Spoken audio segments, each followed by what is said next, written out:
ረሽቱ እሙዬ እያናገርኩሽ አይደለም። ተወኝ። እኔ ባይስ ነኝ፣ ወንድ ነኝ። አታቀኝም እንዴ? ባይስ ወንድ ነኝ። ባይስ እኮ ነኝ፣ ባይስ ነኝ። ለምንድን ነው የለበስኩት? ለማስታወቂያ ስራ ነው የለበስኩት። የኤምቲ አባዮች እንኳን ሴቱ ወንዱ በለበስኩት ይላል። ኤምቲ አባና ድሪያ ጌጣጌጦች፣ ድሪያና ፖርሳ፣ ሂጃቦች ሁሉም እኛ ጋር ይገኛሉ። ኤምቲ ይለያል።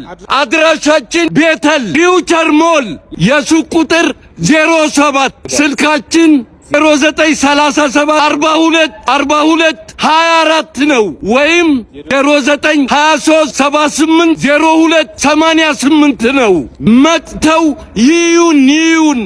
ኤምቲ ይለያል።